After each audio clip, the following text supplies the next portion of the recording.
चलिए इधर आइए। तो अभी मैंने आपको स्ट्रेन एनर्जी मैं आपको समझा रहा था। स्ट्रेन एनर्जी क्या है? स्ट्रेन एनर्जी बताइए। बॉडी इंटरनल एनर्जी स्टोर करके रखती है अगेंस्ट क्यों?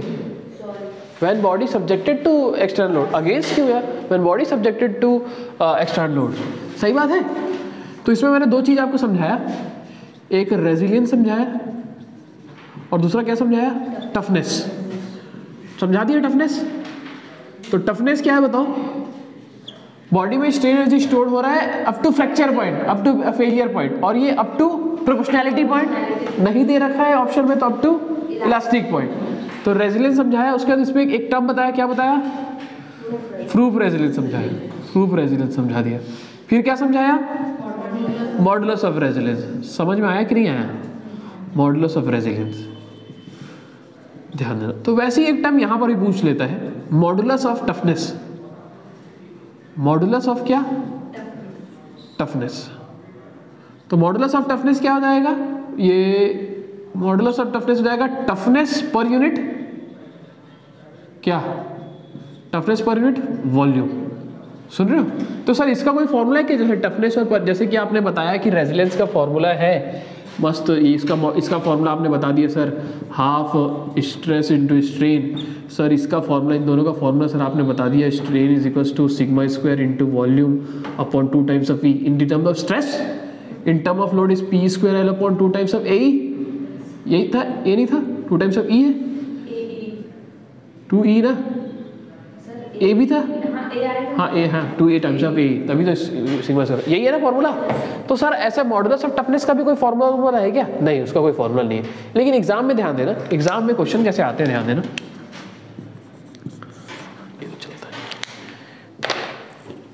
ध्यान दो, एग्जाम में क्वेश्चन कैसे पूछता है, इधर देखो, इधर देखो, फिर लिखना। स्ट्रेस स्ट्रेन डायग्राम आपको दे दिया है, इधर देखिए,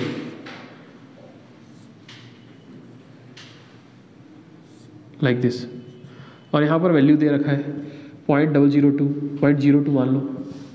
यहाँ पर स्ट्रेन दे रखा है 0.05 दे रखा है। यहाँ पर स्ट्रेस की वैल्यू दे रखा है, यहाँ पर स्ट्रेस की वैल्यू दे रखा है, यहाँ पर स्ट्रेस की वैल्यू दे रखा है 20 न्यूटन पर mm स्क्वायर, यहाँ पर दे रखा है 40 न्यूटन पर mm स्क्वायर। अब सुनना मेरी बात, ये किसका ग्राफ है? स्ट्रेस और स्ट्रेन का। और आपको पूछ रहा है भैया बताओ ना मुझे, आप रेजिलियंस बताओ ना, पूछ रहे हैं रेजिलियंस बताओ ना जी। और क्वेश्चन में पूछ रहा है मॉडुलस ऑफ, मॉडुलस नहीं भी बोले, ध्यान देना, सिर्फ रेजिलियंस पूछ रहा है और सिर्फ टफनेस पूछ रहा है। तो वो बता नहीं रहे, लेकिन हमारी अंडरस्टैंडिंग ये बन जानी चाहिए कि वो रेजिलियंस पूछ रहा है और स्ट्रेस स्ट्रेन डायग्राम पूछ रहा है, तो एक्चुअल में पूछना क्या चाह रहा है? Modulus of resilience. अगर वो टफनेस पूछ रहा है, बता नहीं रहे, लेकिन कौन सा डायग्राम दे रखा है? स्ट्रेस स्ट्रेन डायग्राम, तो एक्चुअल में वो क्या पूछना चाह रहा है? Modulus of toughness. सही बात है, अब समझिए बात। तो कैसे निकाला जाए? तो जैसा मैंने आपको बताया, क्या बताया आपने?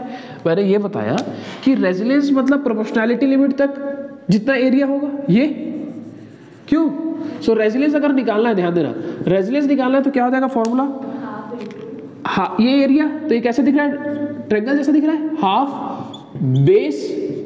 बेस इनटू हाइट, हो गया।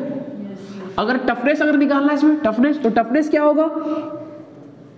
अप टू फेलियर, यहां तो फेल हो रहा है मान के चलो, अप टू फेल होने तक जितना एरिया है, तो उसमें ये भी एरिया तो काउंट होगा। सो टफनेस की अगर हम बात करेंगे तो area of the triangle,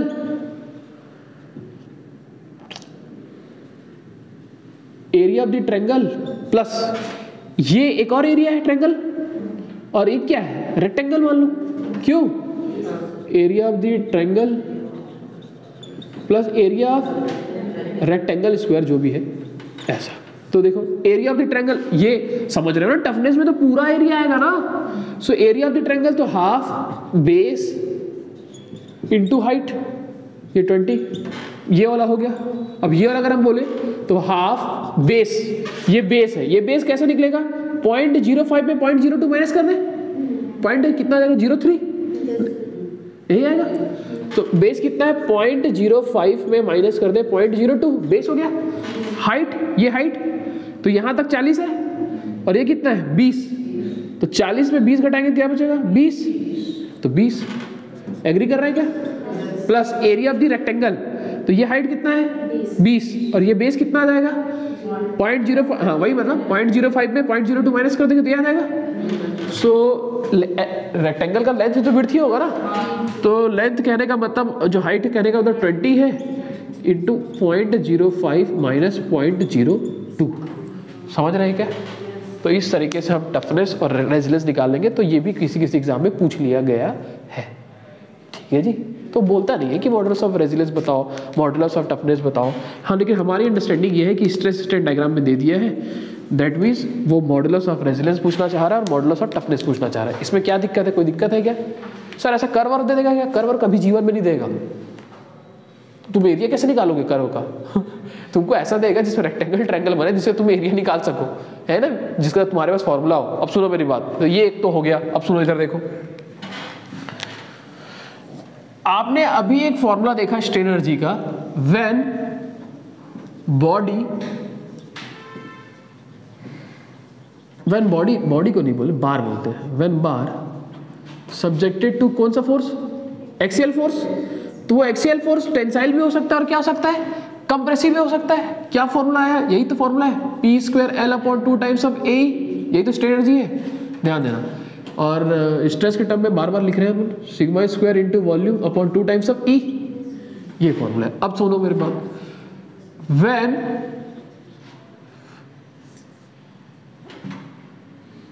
strain energy due to bending, ऐसा अगर लिखे, स्ट्रेन एनर्जी निकालना चाह रहे हैं ड्यू टू बेंडिंग। जब यहां पर हम स्ट्रेन एनर्जी की बात कर रहे थे, जब बार किससे सब्जेक्टेड था? एक्सियल फोर्स से। अब स्ट्रेन एनर्जी की बात कर रहे हैं जब किस में बात कर रहे हैं? बेंडिंग में बात कर रहे हैं, ड्यू टू बेंडिंग। मतलब बेंडिंग में बात कर रहे हैं, मतलब किसके लिए बात कर रहे हैं? बीम के लिए। तो ये कैसे निकाला जाएगा? इधर देखो, इसका फॉर्मूला है 0 to L P²। देखो बार में लोड लगता है इसलिए P है, और बीम में क्या लगता है? बेंडिंग मोमेंट, तो m² x²। ये कैसे निकालेंगे मैं आपको बता दूंगा। L मतलब dx, एक dx सेक्शन लेंगे, उसको बताऊंगा आराम से, पहले फॉर्मूला लिख लो। 2 टाइम्स ऑफ A, यहाँ पर A है, इसको एक्सियल रिजिडिटी, इसको और अच्छे से बताऊंगा जब मैं PL/A पे चर्चा कर रहा हूँ। इसको एक्सियल रिजिडिटी, यहाँ पर आपके पास आ जाएगा फ्लेक्चुअल रिजिडिटी या फिर बेंडिंग रिजिडिटी। ये क्या बोले आप समझ में नहीं आया, बताऊंगा। एग्जाम में कभी कभी तो यही पूछ लेता है कि modulus of elasticity, theoretical form में मॉडुलस ऑफ इलास्टिसिटी और मोमेंट ऑफ इनर्शिया का प्रोडक्ट क्या कहलाता है? तो क्या कहलाता है? फ्लेक्चुरल, मतलब जिसका मतलब बेंडिंग होता है, फ्लेक्चुअल रिजिडिटी, इसी को क्या बोलते हैं? Bending rigidity. बेंडिंग रिजिडिटी, इसको बोलते हैं एक्सियल रिजिडिटी। एक्सियल रिजिडिटी, ये जितना ज्यादा होगा उतना डिफॉर्मेशन कम आएगा। अभी ये सब नहीं बता रहा, पहले फॉर्मूलाज बता रहा, उसमें अच्छे से क्लियर करते हुए चलूंगा जब लाइन से चलूंगा। तो अब स्ट्रेन एनर्जी हम बात कर रहे हैं। स्ट्रेन एनर्जी देखना पहले इधर, strain energy due to torsion,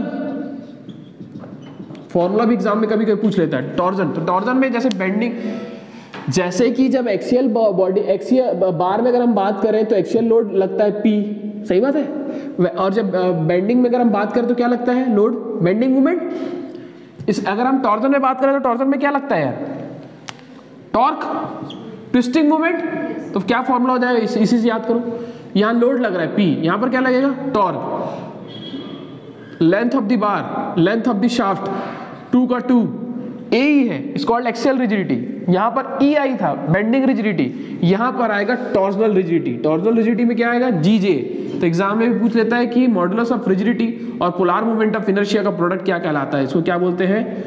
torsional rigidity. तो आप इस फॉर्मूले को ध्यान रखें, ठीक है जी। और फॉर्मूला, 2 फॉर्मूले और है, लिखवा भी देता हूं, ध्यान देना।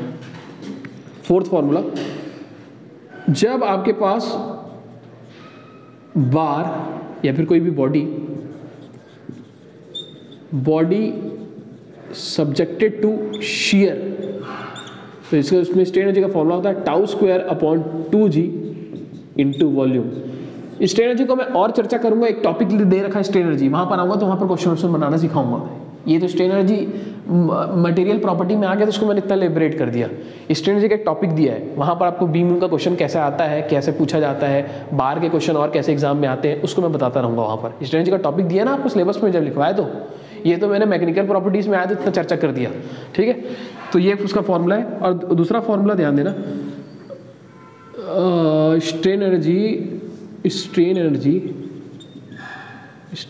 Energy due to shear in beam ये जो है body subjected to shear, direct shear subjected है, तो उसका स्ट्रेन एनर्जी का फॉर्मूला ये है। स्ट्रेन एनर्जी का फॉर्मूला शियर से है, लेकिन वो शियर कहाँ पर है? बीम में। तो ये है tau square upon 4g into volume. Question कैसे एग्जाम में आते हैं, क्या आते हैं, जब मैं स्ट्रेन एनर्जी में आऊँगा तो अच्छे से बात करूँगा, लेकिन इतने फॉर्मूले आपको पता ही होने चाहिए। ठीक है जी। तो स्ट्रेन एनर्जी अलग अलग कंडीशन में, बीम में, टॉर्जन में, बार में, इस तरीके से निकाला जाता है। ठीक है जी। तो स्ट्रेन एनर्जी का बेसिक फंडामेंटल मैंने आपको समझाया कि एक्चुअल में स्ट्रेन एनर्जी होता क्या है, समझा दिया। ठीक है, लिख लो इसको। हाँ, G is the shear modulus, इस पे चर्चा करेंगे। G is the shear modulus, modulus of rigidity, shear modulus, या फिर क्या बोलते हैं उसको, शियर मॉडुलस, या फिर क्या बोलते हैं उसको, क्या बोलते हैं स्वाति? Shear modulus, shear